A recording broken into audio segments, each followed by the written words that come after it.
I'm DJ Chile and I'm from Hull.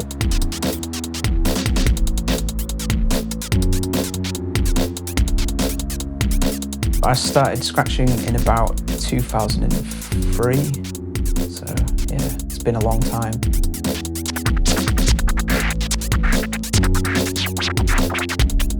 I came into scratching through the drum and bass scene, so a lot of my influences come from dance music, so people like DJ Hype, DJ Craze as well.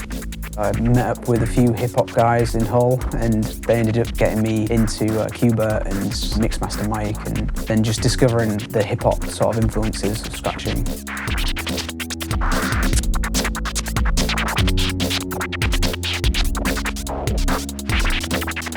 Starting with drum and bass has definitely affected my approach to scratching. What I like is quite sort of energetic sort of scratching, so very kind of fast, loaded with patterns.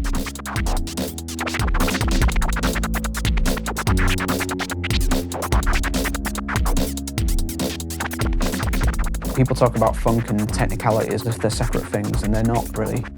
I don't really see a separation. One is the scaffold for the other, so it's like you build up your technique, and I guess that gives you a good grounding for you to then go off track a little bit and come up with your own patterns.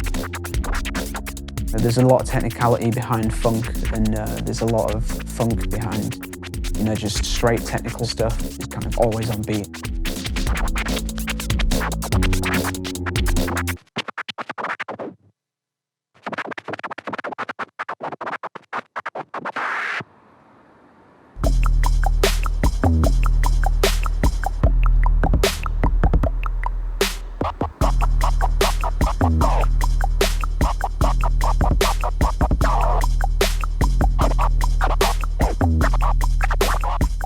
The YouTube channel I have, it's become over the years more to do with tutorials, going into the theory as well behind scratching, just certain ideas of practice to keep things creative basically, so you're not always doing the same thing.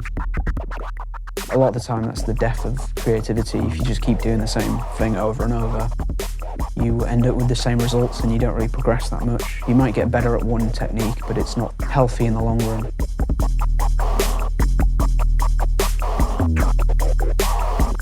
TTM is something that I got into quite early on in scratching. TTM stands for Turntablists Transcription Methodology.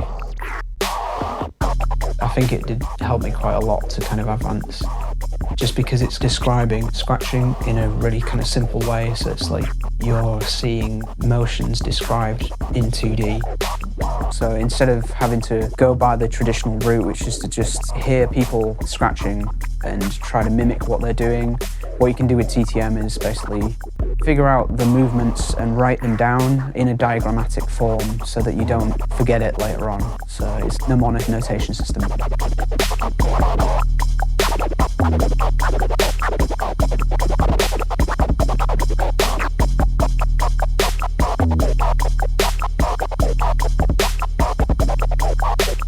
I like art because it's describing music in 2D.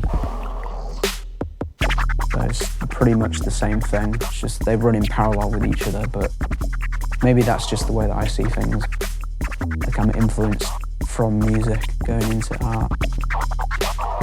I enjoy doing it, and it's something that kind of occupies my mind when I'm not scratching. It gives me something to do that isn't too demanding on the fingers. So a lot of the stuff that I do is kind of, it started off as doodles and then just got a bit bigger and bigger.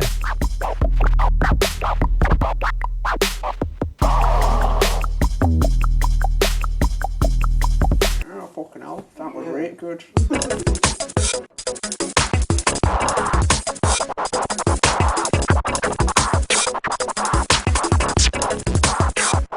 In 2011, I won the WTK World Scratch Freestyle Championship, and then I entered the Community Scratch Games in Galway just for a laugh, and ended up winning that, which was pretty fun there. And then in 2013, I won the IDA Nationals Scratch Battle, but I wasn't able to kind of go through with that because I had to back out because I had really bad hand problems. I have like tendinitis in my right hand, and there's quite a lot of damage in my left hand as well, just from too much scratching basically. I used to practice quite excessively, and down the line that has created cumulative damage, I guess. Something that I learned from just having like hand problems is that you don't always have to kind of have flashy combos. I sort of specialised in some combos that other people would not use as much because they have full use of their hands, so they can kind of get on with those kind of much more clicky combos. Whereas kind of what I do is, it's very clicky as well, but then I have a lot of record movements which will make things appear faster than they actually are. It's weird, it's like the limitation of not having full use of my hands all the time has kind of brought me down a certain direction, which kind of helps in a sense.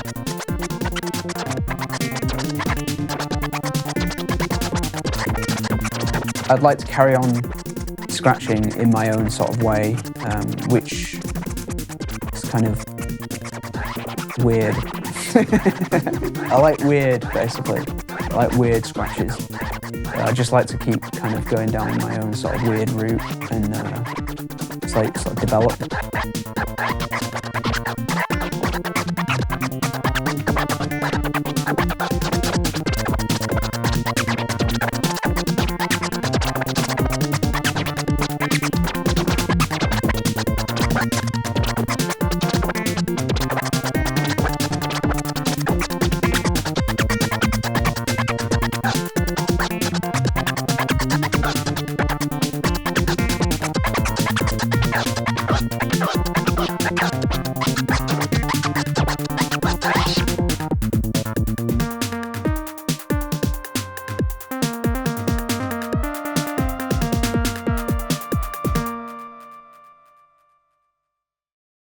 And then from there, sort of being introduced to Cubase and Mixmaster Mike and all of those other kind of wonderful Cubase, DJ Cubase.